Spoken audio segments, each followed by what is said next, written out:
When it comes to matters of politics and personal beliefs, opinion rules.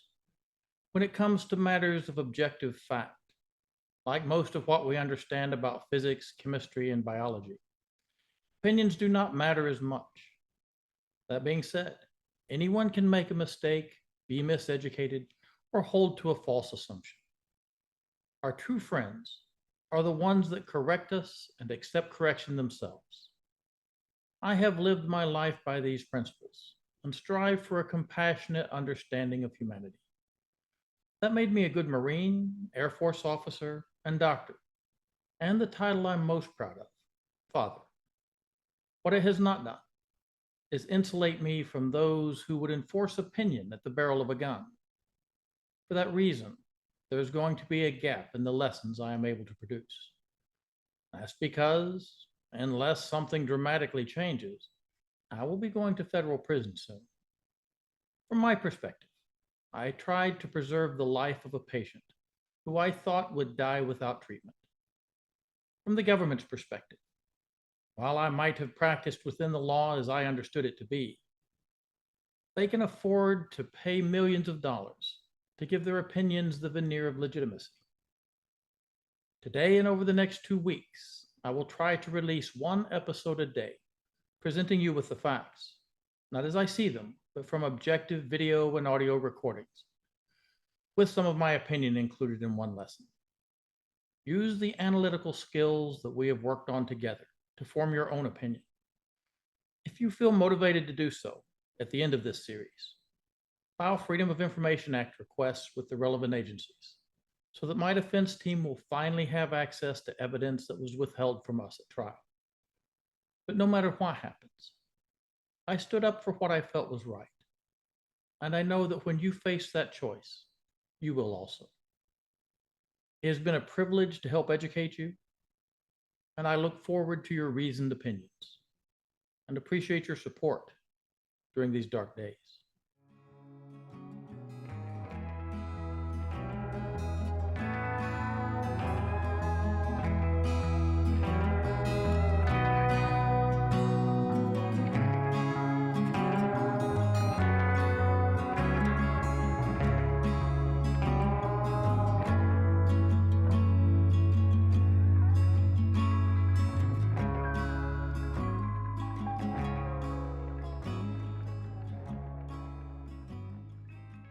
All family doctors used to treat pain. It was considered a normal standard of care. When I started practicing medicine, 15 to 20% of a primary care doctor's patients would have intractable pain and would be on pain medications. About 15 years ago, doctors were told that we were not treating pain adequately. Studies showed that most people with severe pain could manage their medications appropriately, and that the increase in quality of life outweighed the risk of addiction, which is about 4 to 6% of patients started on opiate pain medications. Doctors were graded by whether patients reported their pain as sufficiently controlled. If a patient passed away, the coroner would look for a cause and list that cause on the death certificate. Then fentanyl came on the scene. It is hard to smuggle a desk-sized block of heroin into the United States without getting caught. It is a lot easier to smuggle a vial of fentanyl. Fentanyl is about 50 times stronger than heroin. Now, carfentanil has been approved, and it is about 100 times stronger than fentanyl, which makes it 10,000 times stronger than morphine. These drugs could be smuggled in and used to make fake heroin, and even fake hydrocodone and fake oxycodone in someone's basement with a pill press. I have seen patients who thought that they were taking hydrocodone find out that they were taking fentanyl-laced tablets. People started dropping dead at an alarming rate. This was declared to be an opioid crisis, and the pharmaceutical companies, politicians, and federal law enforcement looked for someone to blame. The companies did not fault their production of highly potent medications. They blamed the patients. The politicians didn't fault their approach to the drug war. They faulted the doctors. The federal law enforcement agencies and medical boards don't choose these laws. They enforce them, and are subject to political pressure. New rules and restrictions were issued. Family doctors became worried that they could not keep up with all the rules and started opting out of pain treatment, referring their patients to doctors who continued to treat. Those still treating pain had to dedicate staff and hours to making sure that every regulation was followed on every patient. We took extra courses on pain management and opioid addiction. Some of us became certified to treat addiction and started helping in addiction clinics. But as the criticism worsened, there were not enough doctors still treating to handle the number of patients that still needed to be continued on pain management or safely brought down off the medications. Doctors still treating pain would have more patients walk through their door begging for help. Pain specialists became swamped with patients who had already been through all the surgeries and interventions possible and just needed medical pain management. The number of opiate prescriptions in many states started dropping. The number of patients seeking addiction treatment began to skyrocket when patients abruptly taken off their medications went to the street to buy hydrocodone or oxycodone and found out that these tablets are very expensive, but fake heroin is very cheap. Then the opioid crisis became an opioid panic. The politicians decided things weren't moving fast enough, and it's really hard to prosecute an extremely wealthy pharmaceutical company. So they mandated that examples be made. Doctors started to be charged with murder if a patient died while on controlled medications. Any patient who died while taking pain medications was listed as a possible opiate-related death. More patients were abruptly dropped from their medications. More patients seeking relief ended up on the street. Then patients whose medications had been reduced below a tolerable level started committing suicide. Amazingly, these patients are listed in the database as possible overdose, even if they died from a gunshot wound to the head.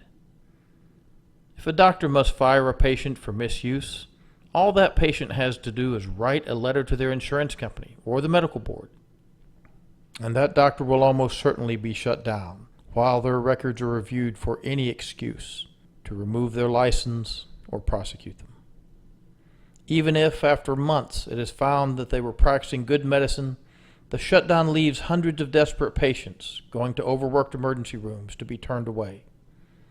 I have seen patients with bone cancer turned away from the emergency room and told, "It's not our fault your doctor got you addicted to pain medicine." Some of these patients will go to the streets or kill themselves. The new prescription monitoring programs, created to reduce diversion, was turned on the doctors. The number of patients you see, the distance they drive, the strength of their medications, could all be put into an algorithm and a list of doctors could be generated. These doctors would then be targeted. Charts would be non-randomly reviewed. Pharmacists would search for outliers.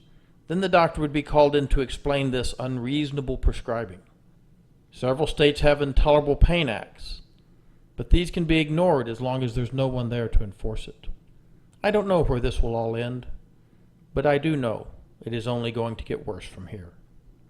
Doctors must, of necessity, now practice defensive medicine.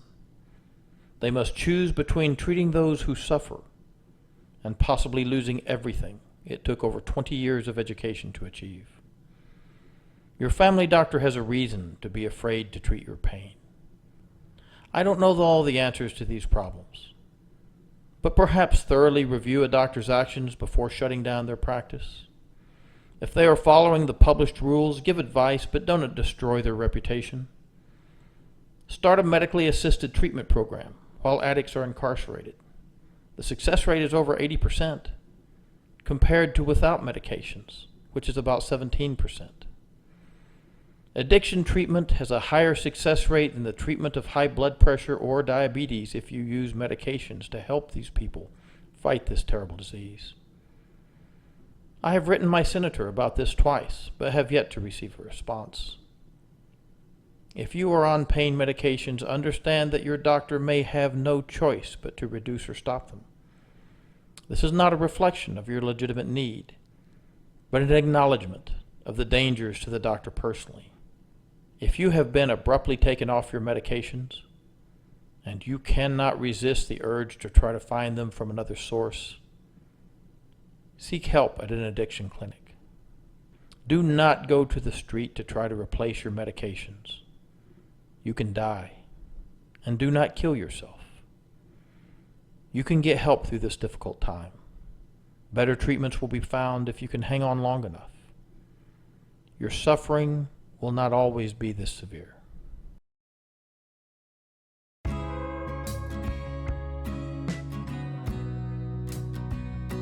So we were a target also, the DEA, and the DEA came in, and I appreciate their input, but they also said if we don't fix it, quote, they will.